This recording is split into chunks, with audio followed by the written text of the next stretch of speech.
feminist, queer, fat activist, generally politically minded, 30-something.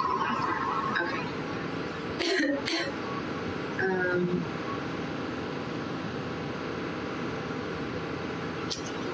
Woman. So I'm currently in my 4th year at OCAD, Ontario College of Art and Design.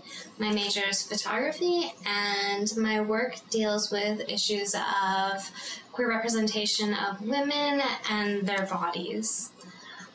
My parents are immigrants from Portugal, so I identify as second generation, I identify as Portuguese Canadian, I identify also as, I guess in terms of the social and cultural groups I've been a part of here in Canada. Hip-hop culture has been a big one since probably high school. I identify as some kind of writer. Growing up as an Asian, my mother never told me anything about it, so everything that I had learned from my friends. And when I first got my period, I was 12 years old. I got it at school, and my girlfriends had told me what to do with it because they've had it prior before, but meanwhile I'm freaking out because, oh my god, there's blood between my legs. So I go home that night, and on the way home, my mom's driving, and I said, Mom, I got my period. And all she said was, well, you can have babies now, so you need to be careful. So my name is Habiba, and I'm a women's studies grad student at York University. I was born in Pakistan, and I guess when I got my period, I was 11 years old. For me, it was a pretty exciting day because I had an older sister, and I kind of thought that she was special because she had her period and I didn't. So when I got it, I remember telling my mom, I was like, there's something in my pants. As far as I can remember, my family really celebrated that occasion. My mother told my father, and my father kind of gave me a hug, and it was cute. And my father is one person that I really have a lot of memories associated with my period growing up at home, because anytime I would be out of tampons, or well, actually we were not to use tampons, that's an important thing, because it would, ruin or break your virginity, so no tampons were allowed. But when we needed pads, my father was the one who drove, so I would always have to ask him for it. And I identify as a bisexual feminist. I'm a burlesque dancer, so I really think that positive images of femininity and body issues are really important to get out there. I don't diet politically. Things of that nature. I'm also from small town northern Ontario, so in terms of my beginning of menstruation, it is in that kind of repressive and anti-cultural environment. However, my parents were quite libertarian. They were hippies in the 60s. They were quite open about certain amounts of things, especially with their book collection. So at a very early age, I was perusing through their bookshelves and reading old feminist texts like Our Bodies, Ourselves, and acquiring a lot of my kind of knowledge that way. Because I think no matter what kind of household you're raised in, you're still going to be kind of shy and timid about these sorts of things growing up. Not necessarily naturally, but because you can never entirely extricate yourself from the society around you. So I was, as a youth, rather embarrassed, and I didn't actually tell my parents when I first started bleeding. There were tampons and maxi pads around the house. I knew how to use them. So I just went and took care of it myself and didn't mention anything to them. And especially around an awareness of, like alternative body politics and bleeding politics. It really sort of happened through feminism and through fat activism and through just sort of like coming to have a more open mind around what the standards of those things were, of being a woman or of being beautiful or of having a healthy body or all of those kinds of things. And for me, it really happened. Well, my experience of menstruating as a young girl was really sort of like hush-hush. Like, there was a lot of shame around it. There's sort of like bombardment of media attention or a media focus around, like, you know, on the down low, like keeping it a secret, keeping it clean, and keeping it, what's the name of that pad that, like, Incognito? I hate that pad.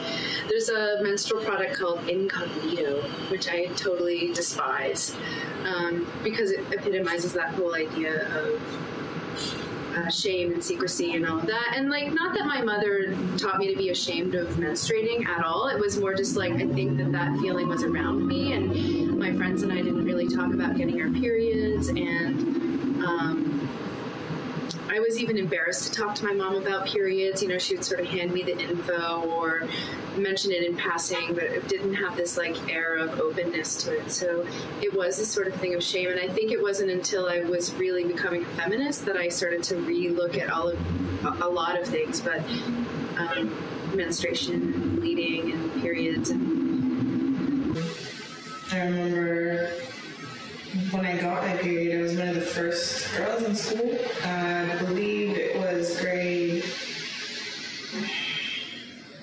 I think I was in grade 4 or 5? Grade 5, I think. And I just thought I was dying or some shit. Nobody had told me anything. I was like, oh crap, I can't tell anyone. Maybe I can sneak away and see the doctor or something like that. Because I didn't understand what a period was, and I thought, I actually did think, like a lot of girls, that it would be like one single red dot, and instead it was all brown and dark red, and I was like, oh, what's going on? And I guess my mom found out. She was doing my laundry. I was in grade 5. And she took me aside and she explained that we were going to call it Tia Maria, so that my brother and my dad wouldn't know. Tia being Aunt and Maria being Maria. So Aunt Maria would come every month, and my mom would sort of whisper to me, like, is it time for, do you have any visitors? Are there visitors coming? Is Tia Maria coming? So that's sort of how my first relationship was as if I was being visited by this. I imagined her when I thought of Tia Maria, if she was personified, would be like this old world European lady with, like, a scarf over her head, maybe a hobble or something like that, a shawl over her back. So it was kind of this weird thing that I didn't really want to talk about. I think I have 2 cousins here in Canada, also whose parents immigrated from Portugal. And I can't remember how old we were, like, we never really talked about private things like that, but one day I said something about Tia Maria, and my cousin went, oh, that's what you call her too? Yeah, because I guess her mom called it that, and we had similar things going on at home.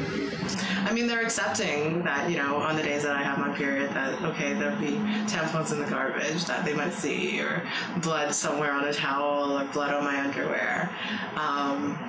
But it's not like they'll say anything about it unless they see it in the garbage and there are people coming over and, oh, we better cover it up. And if they see it, they'll put some napkins or toilet paper over it so they don't have to see it anymore.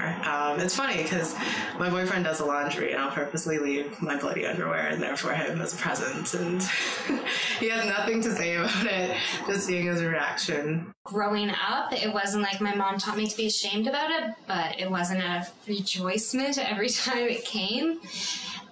There is a lot of silence around menstruation in the Western context, but I come from a Muslim family, and that silence is almost broken because women are not to pray when they're on their period.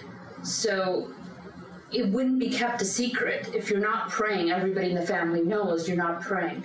I remember around my brother and my dad for years when I lived at home, always being really, really quiet when I went to go get maxi pads, back when they were all plasticky and stuff, and like turning on water and trying to disguise the fact that I was going in there to like get a maxi pad. tampons. Didn't believe in them. I've become more open because of this whole trying to get me to be this quiet little Asian girl and just sit in the corner and smile and cover your mouth when you smile.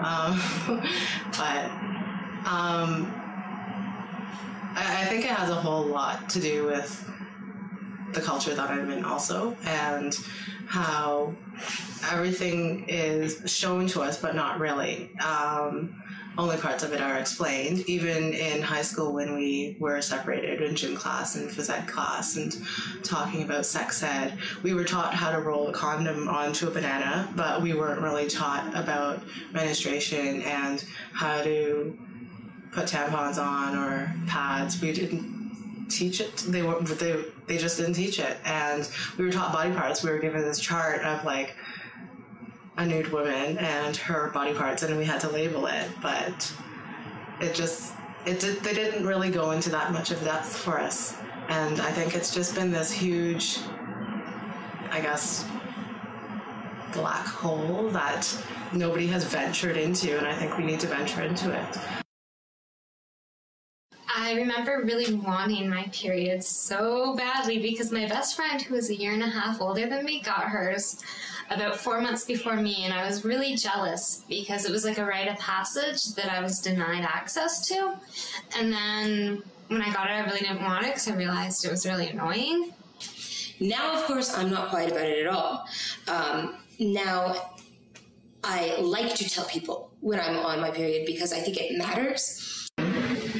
I met feminists, or I met, I guess I started to meet girls who wanted to talk about that sort of thing. So it wasn't Tia Maria for me anymore. It was this thing that I guess every girl at some point goes through a phase where, maybe they're really young, maybe it never happens, or maybe it only happens when they're older, where it becomes really exciting to talk about that sort of thing. Like you want to talk about like blood days, cramps, that, and the guys in the room all grown and leave, and you're like, ha ha ha ha, feel uncomfortable, I don't care. So that's what happened, I guess, when I went away to university. A whole shift really happened for me. Well, first of all, just in school, studying feminism, just becoming more interested, even in high school, around like other things, otherness, and just sort of like, I think probably coming into a queer identity and all of that stuff just really kind of shoves you in a quicker way, maybe. Not that all queers are lefties, but like, it really happened in Montreal. When I lived in Montreal, I just came in contact with all of these amazing activists, especially these body politic activists. On the one hand, all of these like fat activists, and then on the other hand, all of these like totally amazing menstruation activists. And I just was opened up to a whole new world of politics and thinking and body and all of that stuff. And they're called the Blood Sisters and Urban Armored, an amazing group in Montreal. I think the problematic aspect of the isolation of women when they're menstruating from religious practices that are considered sacred only entered my politics as I began to examine patriarchy. But I think when I began to question patriarchy, then you begin to see how clearly certain practices are carried out to ensure that male figures are, respected in a certain way, but that justifying their elite status by women's anatomy, that she's unable to reach that, plateau or that sacred position because she menstruates. She can't be an imam. She can't be a leader. And it particularly bothers me when men say they don't want to hear about it because they should have to. It's as integral a part. If they're going to deal with women in their lives, it's as integral part of dealing with that woman as any other thing. This year, there's this huge emphasis on no bullying and no violence, and their kids are being suspended left, right about pushing someone, shoving someone, or threatening someone. And I think that throwing a tampon and making fun of the girls and throwing pads and making fun of them is just as bad as pushing someone, and just as worse because it can affect a girl's life. Do you think, in all honesty, though, that's the way it would be treated? It wouldn't. Not in schools today. Although I would, if I was to hear about it, I would try to do something about it. But it's just hard, especially since the majority of principals are males, and they'd much rather talk about violence than menstruation. Yeah, I mean, when you're in grade school, you know, one of the big, you know, funny ew things the boys used to do was get menstrual pads and stick them to things, right? So a teacher would have menstrual pads stuck to their car, and that was like the big joke. Or they'd find a menstrual pad and put it on the ground and throw ketchup on it and like try and shove it in people's faces. So do you think teachers or authority were just really ambivalent about it? Like, what do you think? What was happening? Well, it was when that was a way to, you know, to get back at somebody, when that was a thing you would only do to somebody that you don't like. It's necessarily casting a negative shadow on menstruation. But yeah, there definitely wasn't anybody standing up and saying, any authority figures. There wasn't any authority figures standing up and saying, you know, you shouldn't be making fun of menstruation. They were saying, you know, don't put maxi pads on my car. The retaliation was very much about the act itself, not about the subtext of it. Yeah, sex ed in general really sucked growing up. This foreign thing that comes and visits you every month that you don't really want to talk about, or that you don't really talk about, or when you do talk about it, it's like, oh, my period, oh God, I hope, nobody notices, or nobody realizes how pukey I'm feeling, or that I've got cramps or whatever. And even in lighthearted jokes, people are like, oh, I'll get out of this, I'll get out of work and say that I'm having woman issues, and my boss won't ask because he's a man and he's scared to find out what it's all about. If it wasn't treated as something alienating or something alien, it wouldn't be alienating. It wouldn't be something that you talk about external to yourself that you don't want to associate yourself with. 1 week out of the month, you're extremely uncomfortable, and the week leading up to it, it's coming. The week following it, you're like, "Ooh, thank goodness it's gone." So you really only have, this is an old joke that I remember hearing, that you really only have one normal week out of the month. And I carry that kind of thinking with me for a long time, and I know a lot of people do. But if it was treated as not as an Aunt Maria that comes and visits you and is old and awkward, and you don't want people to know that she's around. If it was socialized more as a normal thing that is a good thing, which it is, then you wouldn't have so much awkward. We can't avoid awkwardness when you're a teenager or when you're a preteen, but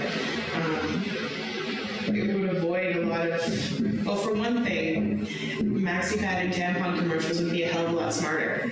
It wouldn't be like, oh, don't want people to know about your period because you want to go swimming, and oh gosh, what a disaster. Pool parties ruined. It would be, and I know I'm rambling, but it would be not a point of shame and not something that people sort of hesitate to talk about, both for males and females. I think a lot of women probably suffer from very similar symptoms of menstruation and are not comfortable going in and discussing that with a doctor because it's something that they have come to see by tampon commercials that tell you that now you can actually hide your period, that it's something that you should try to silence about your body. And I would just say, screw it, no way, I really think that the joke that kind of goes around is if men menstruated, they would brag about the size of their tampon. I really think that's true, because if it's something that is part of a man's anatomy, then it gets to be celebrated. If their difference gets to be celebrated, and I think we should sort of take the same stand. We should celebrate our difference. We should celebrate, hey, I've got a period and sometimes it's shitty, and deal with it, you know?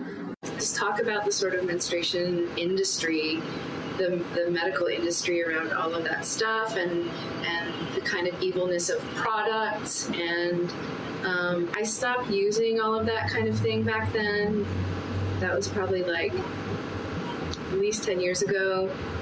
Just like quit using all of that stuff, quit kind of buying into that idea of needing to have white bleached weird things in my crotch to like cover up this big bloody secret. Well, definitely my education at OCAD and art school in general has changed my views on menstruation and my feelings towards my body. Coming in straight out of high school, I wasn't really aware of any women who were public about their menstruation, who made art about it or anything, and largely through my sculpture class in first year, I was introduced to artists like Kiki Smith, who does work revolving around menstruation, and another lady, her name escapes me, but she would take like pressings of her menstrual blood throughout every cycle that she had, and that was really important and valuable for me because I was able to view it outside of the dirty thing that happens every month. I do think that activism on a personal level and on a larger level is really a great way to start a sort of grassroots restructuring of a greater medical model in the way that like that kind of information can spread and be passed along. I have a big belief in that, like a big belief and hope in that. But at the same time, on a more realistic page, like most people I know aren't on that page and aren't using alternative menstrual products. Well, I think being involved in body activism, and the more people that are, we can start to research and better fund alternative ways that people can deal with their menstruation, such as Luna pads or a keeper, things like that. I mean, they're not really carried at drugstores or anything like that. Like, instead, the thing I tend to use is carried at shoppers, some of them in a small little corner hidden near the big, like, overnight Kotexes, or whatever the hell those things are. But yeah, I just think the more people are aware, then we can look into healthier, more ecological products. I do totally think it's possible to change it. There are so many books that talk about racism and that talk about violence and even talk about family structures that have different two dads and two moms, different parents and stepbrothers and stepsisters, but I don't think I've ever come across a book targeted towards primary kids that have anything to do with girls and menstruation and puberty. Perhaps we should start writing one. Perhaps we can create one and reach out to the girls that do have periods when they're really young. So do you think there's a positive thing to almost coming out as a menstruating woman, and that's something that should be not so hidden? Do you think there's something in that too? I totally think that. I think that, like, I really feel as though, like, it needs to really get looked at and really restructured, not only in, like, the medical realm, but in the way that women talk about it, in the way that men think about it, or, like, the impressions we give to kids or young girls or young women, and, like, I think it would be amazing to, like, really take a look at that and start celebrating menstruation. I've definitely been with other women and men who really are uncomfortable with interactions around bleeding and think it's dirty or think it's messy or gross or whatever. And if guys aren't so damn weirded out by it, then that would make a big difference, probably. Or if girls were, I hate using this word sometimes, were empowered to feel like they were strong enough in how they felt about it, that they could just brush off other people's misconceptions. That would make a huge difference. If female hygiene commercials weren't so, I guess, so afraid of menstruation.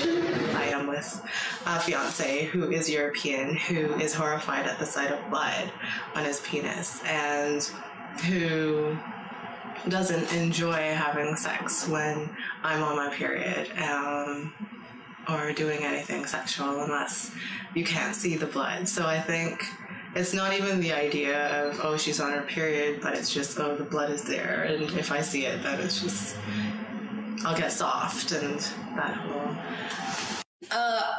how you never imagine dating somebody that would not have sex during the period week. I that would be so distasteful for me. It's also an unknown territory for a lot of men. I mean, it's not a biological process that they can relate to. So anything that is different is often fear. So there becomes a sense of fear about menstruation, about what it does to a woman's body, and about what it means. And I think men are told to stay away from that and to fear that biological process. My first sexual experience actually happened while, and I don't know how much I want to share since you're going to be showing this to your class, but it happened while I was on my period, and I was terrified. I didn't want to say, I was terrified of even just saying I'm on my period. It took me far longer than it should have to actually come out and say it. And then the guy was just like, yeah, I don't care. And I thought it was going to be this huge thing, like he was going to be like, oh, God, oh, I didn't want to think about that, I'm leaving, I'll see you later. I tend to not have sex during the first few days of my period because it's just really bloody and I'm bloated and crampy and just don't want it. But after that, I don't really care. I mean, a little mess is a little mess. Past boyfriends, they were okay with it, only because, I don't know if it was because you're young and you're horny and you're willing to fuck whenever. You can, wherever you can find a spot, and it doesn't matter if she's on her period, just do it. That was a big thing. It was like, oh, he doesn't care. Okay, fine, I don't care either. Cool. You think if he cared, it would have been different? Yeah, definitely. A primary example of that would be when a woman or two girls are exchanging, pads. They're like, oh, I forgot one, can I have one? And there seems to be a need to hide it in a book and to pass it on to the person who is menstruating. And I find that to be very bizarre. And I would just feel like, what are you doing? Just pull it out. And if I happen to be going into a public bathroom to change, I feel absolutely no need to hide my pad in my pocket and my bag and just to be very secretive about it. It's something that, hey, I'm going to the bathroom to change my pad, and that's that, And in my relationships, I've found that, especially it seems the people I've dated have not had, males that I've dated have not had sisters. So that seems to be a very, foreign territory to them. And it's very important to me that any men that I'm involved in, or even friends, that they're comfortable with menstruation. They're comfortable with going out and buying pads or tampons, and it's something that's like a stepping stone for them. They have to pass this test. They have to be able to go out in the pharmacy, no matter how awkward they feel about it, and come back with the right types of pad, which means that they have to ask questions. And if they can't do that, you really shouldn't be with me. So. Yeah, there has been backlash. I mean, it's mainly from other girls when I'll be like, well, this is what I use. And they're like, ew, that's messy. And it's like, what the hell? It's blood on your fingers. Wash it off. Like, it's not like I've had a public backlash, but I've definitely had experiences with my friends or even strangers that I've been talking to who are just really freaked out by the fact that, like, I don't use tampons, or that I'll bleed in my underwear, or that I'll use like a homemade pad or a sock or whatever it happens to be to bleed into, or even that I'm comfortable talking about my period is really overwhelming to some people. And I think that's... Why do you think that is? Well, I think it's a bigger reflection of like really the standard of North American culture and the medical model of bleeding, and even women's bodies on a greater level. I think I was one of the lucky people to not have a sense of shame around it. And And I think that was because of my positive interaction with my period with a male figure, which was my father. He had 3 daughters and a wife who sometimes all had their period at the same time, and he would just be running to the pharmacy supplying new pads. If you do them, you know, in a convivial way that makes people laugh, it makes them more comfortable. And I find it does encourage other women to be more open about it. And, you know, not try and say that they have a headache when they want some Advil. As females, we need to not be so shy, not to be so ashamed of menstruating. I think that we also need to put it out there that not only does it happen, but it should be in everyone's faces. You wouldn't be alive if it wasn't for that.